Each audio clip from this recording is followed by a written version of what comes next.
4.22. On one occasion, the Blessed One was dwelling among the Sakyans at Silavati. Now on that occasion, the Venerable Samidi was dwelling not far from the Blessed One, diligent, ardent and resolute. Then while the Venerable Samidi was alone in seclusion, the reflection arose in his mind thus: it is indeed a gain for me, it is well gained by me, that my teacher is the Arahant, Sammasambuddha. It is indeed a gain for me, it is well gained by me, that I have gone forth in this well-expounded Dhamma Vinaya. It is indeed a gain for me, it is well gained by me, that my companions in the holy life are virtuous, of good character. Stop here for a moment.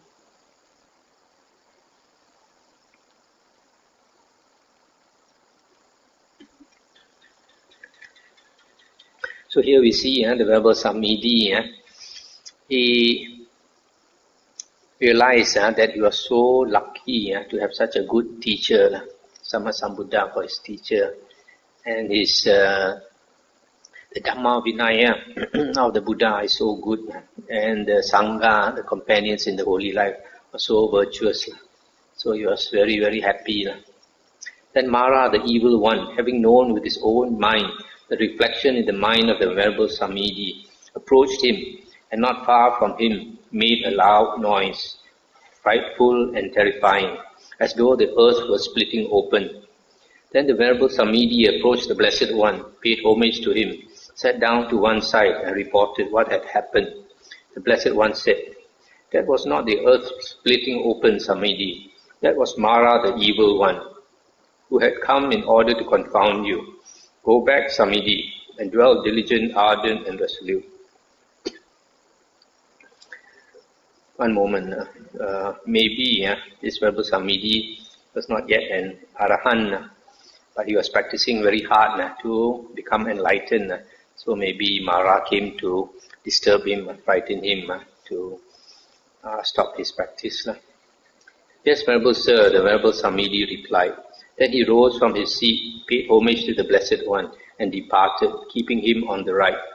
The second time, while the Venerable Samidi was alone in seclusion, a reflection arose in his mind that he was, as mentioned before, he had this thought, "It is indeed a gain for me, it is well gained by me, that my teacher is the Arahant Sammasambuddha. It is indeed a gain for me, it is well gained by me, that I have gone forth in this well-expounded Dhamma Vinaya. It is indeed a gain for me, it is well gained by me, that my companions in the holy life are virtuous of good character." So here he's thinking, he was praising the Buddha, Dhamma and Sangha. And the second time, Mara, the evil one, came and made a loud noise, frightful and terrifying, as though the earth was splitting open. Then the Venerable Samidi, having understood this is Mara, the evil one, addressed him in verse: "Have gone forth out of faith from the home to the homeless life. My mindfulness and wisdom are mature, and my mind well concentrated. Conjure up whatever forms you wish, but you will never make me tremble." Then Mara, the evil one, realizing the monk Samidi knows me, sad and disappointed, disappeared right there. That's the end of the sutta. So here it might be also that Venerable Samidi was already an Arahant, not so sure. Because here he says his mindfulness and wisdom are mature, his mind well concentrated. Next sutta, 4.23. On one occasion, the Blessed One was dwelling at Rajagaha in the bamboo grove, the squirrel sanctuary. Now on that occasion, the Venerable Godika was dwelling on the black slope on the black rock on the Isigili slope. Then while the Venerable Godika was dwelling diligent, ardent and resolute, he reached temporary liberation of mind, but he fell away from that temporary liberation of mind. The second time, while the Venerable Godika was dwelling diligent, ardent and resolute, he reached temporary liberation of mind, but he fell away from that temporary liberation of mind. And the third time, and the fourth time, and the fifth time, and the sixth time, while the Venerable Godika was dwelling diligent, ardent and resolute, he reached temporary liberation of mind, but he fell away from that temporary liberation of mind. The seventh time, while the Venerable Godika was dwelling diligent, ardent and resolute, he reached temporary liberation of mind, Then it occurred to the Venerable Godika, 6 times already I have fallen away from temporary liberation of mind.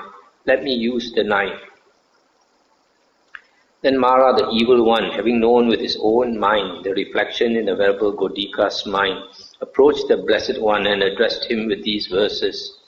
O great hero, great in wisdom, blazing forth with power and glory, I worship your feet, one with vision, who has overcome all enmity and fear. O great hero, who has vanquished death, your disciple is longing for death. He intends to take his own life. Restrain him from this, O luminous one. How, O blessed one, can your disciple, one delighting in the teaching, a trainee seeking his mind's ideal, take his own life, O widely famed? Now on that occasion the Venerable Godika had just used the knife. Then the Blessed One, having understood this is Mara the evil one, addressed him in verse. Such indeed is how the steadfast act. They are not attached to life. Having drawn out craving with its root, Godika has attained final Nibbana. I'll stop here for a moment. So here, this Venerable Godika, he was practicing very diligently. And it's mentioned here that 6 times he tried to attain temporary liberation of mind. He attained it for a short while but fell out of that state. 6 times he fell out of that state. The 7th time, I think he attained that state. So after that he decided to commit suicide. And Mara came to tell the Buddha to stop him. But the Buddha did not stop him. So after that, Venerable Godika committed suicide. This temporary liberation of mind, according to the commentaries, refers to the mundane jhanas, some states of concentration. He attained states of concentration but fell out of it. But for him to commit suicide, and the Buddha did not restrain him, I feel that probably he had already attained arahanthood.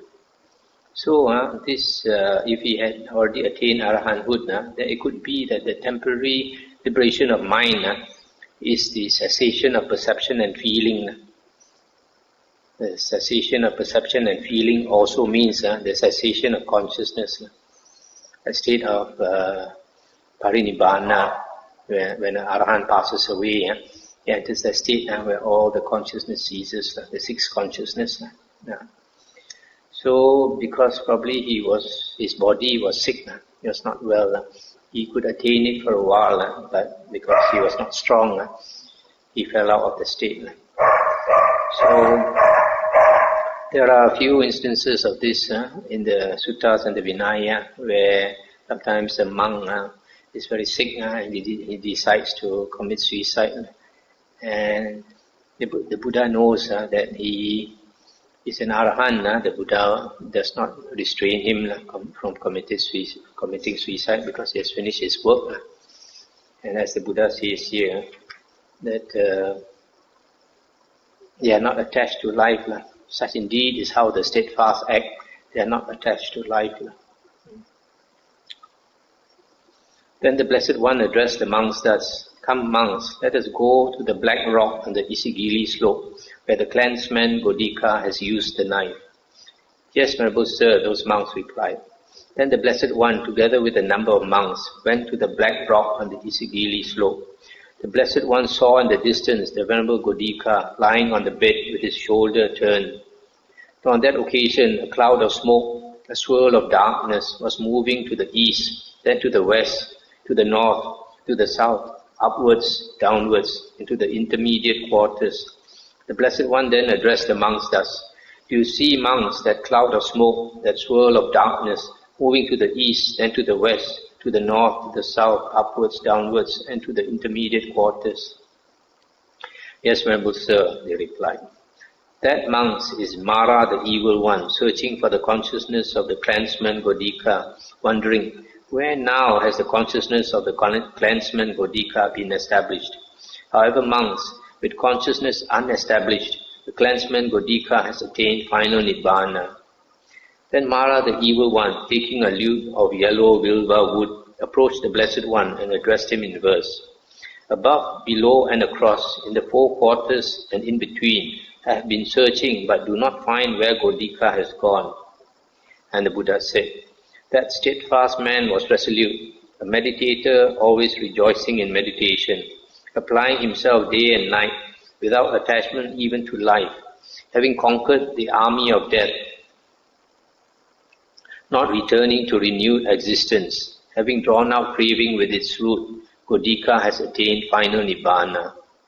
So much was he stricken with sorrow that his lute dropped from his armpit. Thereupon that disappointed spirit disappeared right on the spot. So here you see, after this Venerable Godika passed away, Mara was looking for his consciousness where he was reborn. He was going all over the place, but the Buddha said Mara cannot find his consciousness because his consciousness is unestablished, is no more established in anywhere, in any body. That is the state of an Arahant. After he passes away, the consciousness, the sixth consciousness stops. It's unlike the Mahayana Sutras, which says that the Arahant have not finished their work. They still have to come back. No such thing. In the earlier suttas, the Buddha and the Arahant disciples, all when they pass away, their consciousness, sixth consciousness ceases. They enter Nibbana. So this is interesting sutta where a monk commits suicide. But the Buddha says there is no fault. If a monk commits suicide, provided he has finished his work, then the Buddha sometimes the Buddha says even before he commits suicide, the Buddha tells him, whatever you want to do, don't worry, it's blameless. But on the other hand, if a person has not attained enlightenment, has not finished his work, then the Buddha says that even if you are very sick, even you have a lot of pain, and bear it, because human life is very hard to get. So human life is the only realm of rebirth where we can practice hard to get out of samsara. So even if we are very sick, we should hold on to life because if we have life, then we still have time to practice. Practice to end this round of rebirths. 4.24. On one occasion, the Blessed One was dwelling at Uruvela on the bank of the river Naranjara at the foot of the goat herd's banyan tree. On that occasion, Mara, the evil one, had been following the Blessed One for 7 years, seeking to gain access to him but without success. Then Mara, the evil one, approached the Blessed One and addressed him in verse. Is it because you are sunk in sorrow that you meditate in the woods? Because you have lost wealth or pined for it, or committed some crime in the village? Why don't you make friends with people? Why don't you form any intimate ties? And the Buddha said, having dug up entirely the root of sorrow, guiltless, I meditate free from sorrow. Having cut off all greedy urge for existence, I meditate taintless or asabha-less, O kinsman of the negligent. And Mara said, that of which they say it's mine, and those who speak in terms of mine. If your mind exists among these, you won't escape me, ascetic. And the Blessed One said, that which they speak of is not mine. I'm not one of those who speak of mine. You should know thus, O evil one, even my path you will not see. And Mara said, if you have discovered the path, the secure way leading to the deathless, be off and walk that path alone. What's the point of instructing others? And the Buddha said, those people going to the far shore, ask what lies beyond death's realm. When asked, I explain to them the truth about acquisitions or attachments. I'll stop here for a moment. So here you see, Mara is saying, if you have discovered the path, the way leading to the deathless. You go and walk the path alone. Why you want to instruct others? So Mara does not like the Buddha to teach the Dhamma to others. Then Mara said, suppose, Venerable Sir, not far from a village or a town, there was a lotus pond in which a crab was living. Then a group of boys and girls would leave the village or town and go to that pond. They would pull the crab out from the water and set it down on high ground. Then whenever that crab would extend one of its claws, those boys and girls would cut it off, break it, and smash it to bits with sticks and stones. Thus, when all its claws have been cut off, broken, and smashed to bits, that crab would be unable to return to that pond. So too, Venerable Sir, all those distortions, maneuvers, and contortions of mind have been cut off, broken, and smashed to bits by the Blessed One. Now, Venerable Sir, I am unable to approach the Blessed One again, seeking to gain access to Him. Then Mara, the evil one, in the presence of the Blessed One, recited these verses of disappointment. There was a crow that walked around, a stone that looked like a lump of fat. Let's find something tender here, he thought. Perhaps there's something nice and tasty. But because he found nothing tasty there, the crow departed from that spot. Just like the crow that attacked the stone, we leave Gautama disappointed. That's the end of the sutta. So in this sutta, you see, Mara had been following the Buddha for 7 years, trying to influence the Buddha's mind, but he was not successful. So after so many years of effort, he finally decided to give up. And that's why he said, just like a crab, some children, they like to take delight in killing the crab. But before killing the crab, they smash all its feet. Anytime the crab extends a foot out, they will smash it. So in the same way, Mara said, each time he tried his tricks on the Buddha would smash his tricks. So finally he decided that enough. He departed just like that crow, disappointed that there was no meat in that stone. The next sutta is connected to this one, 4.25. Then Mara, the evil one, having spoken these verses of disappointment in the presence of the Blessed One, went away from that spot and sat down cross-legged on the ground, not far from the Blessed One, silent, dismayed, with his shoulders drooping, downcast, brooding, unable to speak, scratching the ground with a stick.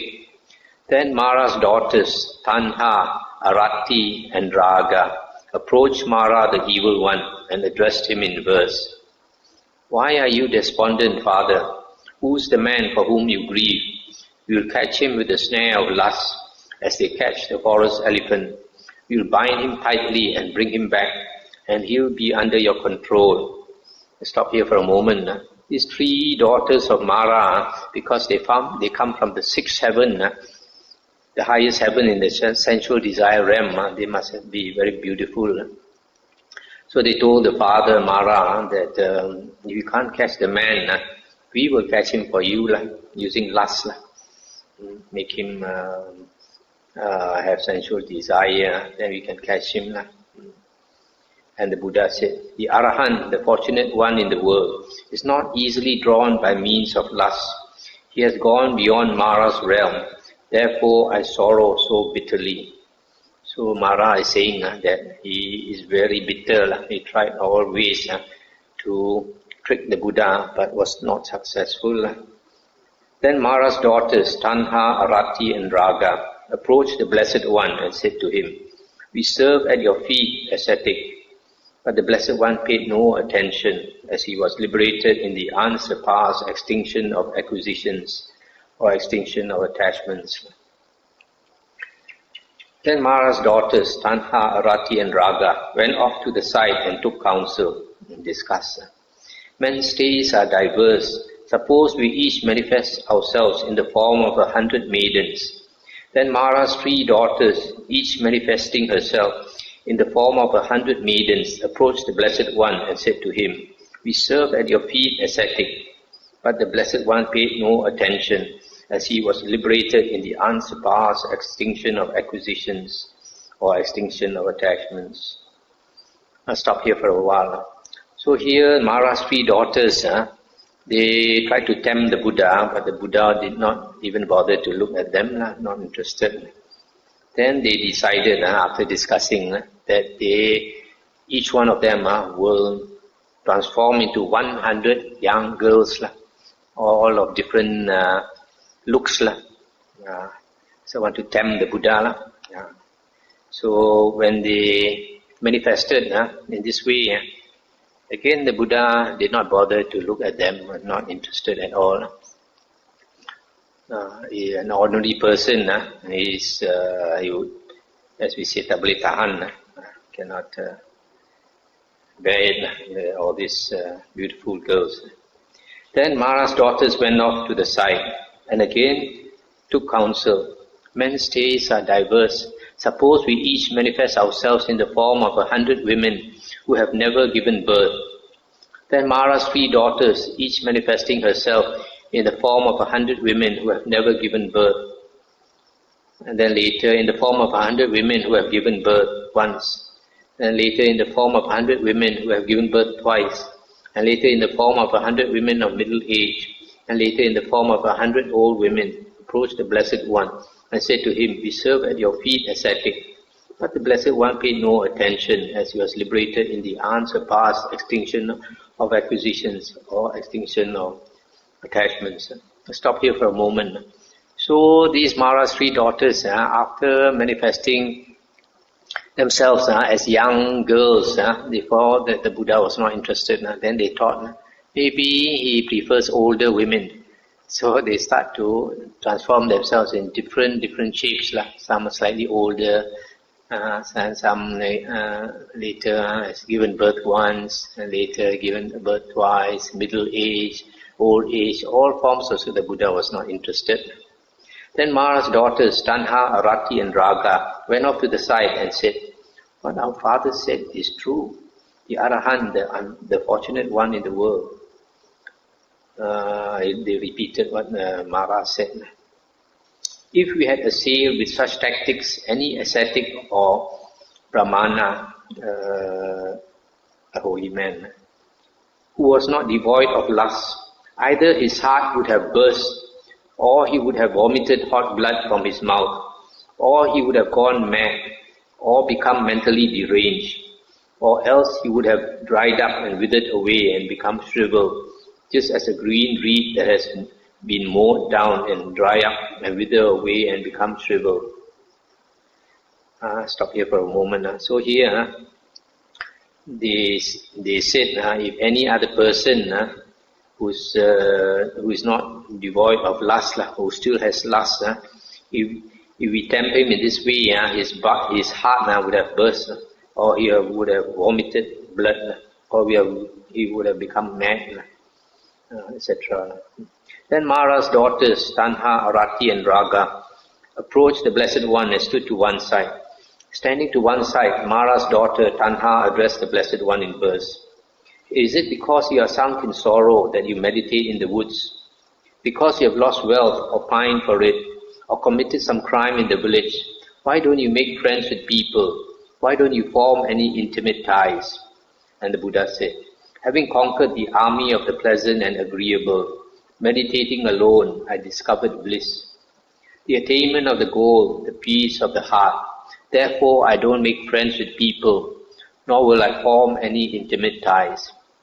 Then Mara's daughter, Arati, addressed the Blessed One in verse. How does a monk here often dwell, that 5 floods crossed? He here has crossed the 6th. How does he meditate, so sensual perceptions are kept at bay and fail to grip him?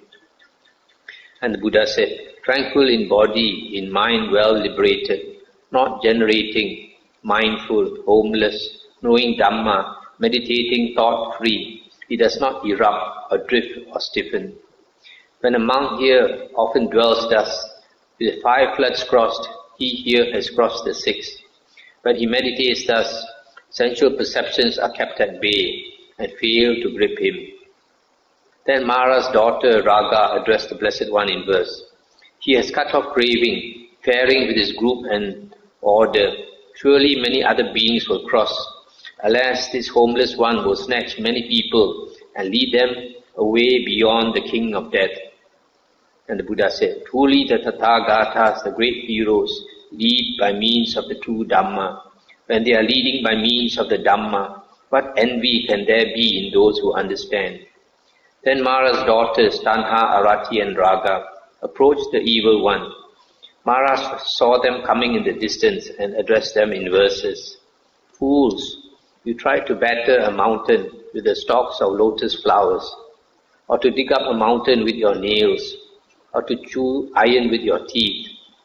As if, having lifted a rock with your head, you sought a foothold in the abyss. As if you struck a stump with your breast, you part from Gautama disappointed. They had come to him glittering with beauty, Tanha, Arati and Raga, but the teacher swept them away right there, as the wind a fallen cotton tuft. So here, finally, after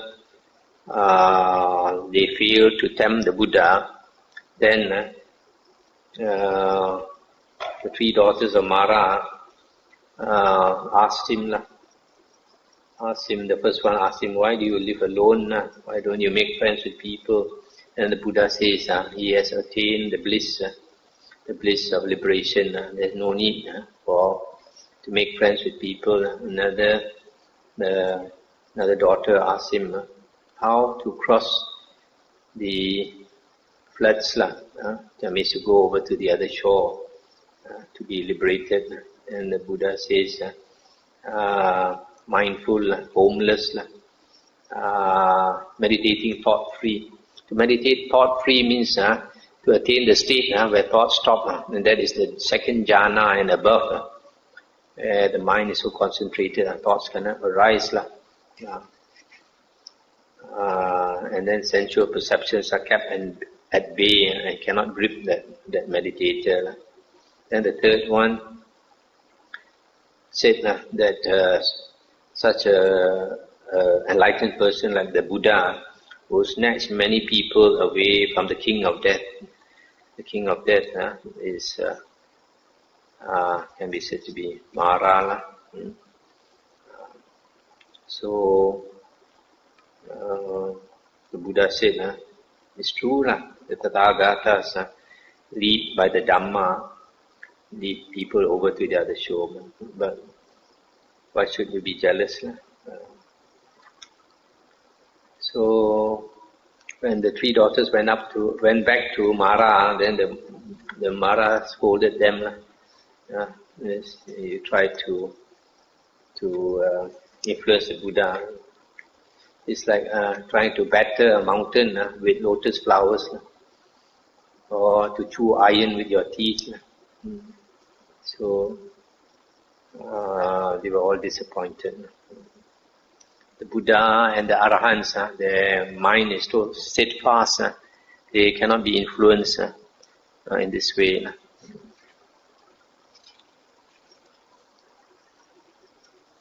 That's the end of the Mara Samyutta. So I think we can stop here tonight. Then if you have anything to discuss, we can discuss. Any questions? Yeah.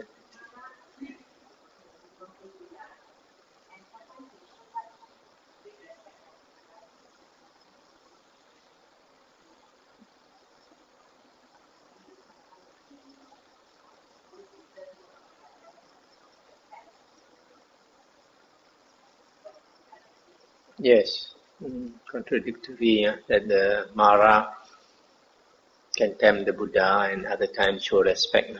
Actually, somebody like Mara, to be reborn as Mara, to be born in the sixth heaven, the sixth heaven in the sensual desire realm shows that his blessings are extremely high. And I would think that Mara must have been a cultivator, a monk or an ascetic in the past, that he can be reborn there. Probably he has attained 1 or 2 or 3 jhanas, but did not constantly abide in jhana. That's why he's reborn in the sensual realm. If a person attains jhana and constantly abides in that jhana, then he'll be reborn in the jhana planes, the form realm. But, people change. After being reborn as Mara, because he has so much power that the ego goes to his head. So then when some ascetic or cultivator practices and is near to enlightenment, because of jealousy, he comes to disturb. But he has a lot of virtue to be reborn up there. So that's why there are times when he's not jealous, that he has respect for the Buddha, and other times his jealousy gets the better of him and tries to obstruct the Buddha and his disciples. It's the same with most people, most of us. We have good karma, we have evil karma. We have the good side of us and we have the evil side of us. So it's only thing is we are mindful, and we watch and we try to get rid of our defilements. So far, the few Sangyuttas we have dealt with, we haven't come to solid Dhamma yet. Later we'll come to a very solid Dhamma. These suttas are in the Sangyutta Nikaya only because they are grouped together, like Devata Sangyutta. All the suttas concerning Devas, they are grouped together in this one. Or concerning Mara, so it's grouped together. So you only have a bit of Dhamma sometimes in the suttas. Not much Dhamma yet, but later we'll come to those suttas which are heavy going. Because all the suttas concerning the 37 Bodhipakya Dhammas, the important suttas, are all found inside here, the Sangyutta Nikaya. Okay, there's no question. We will transfer merit.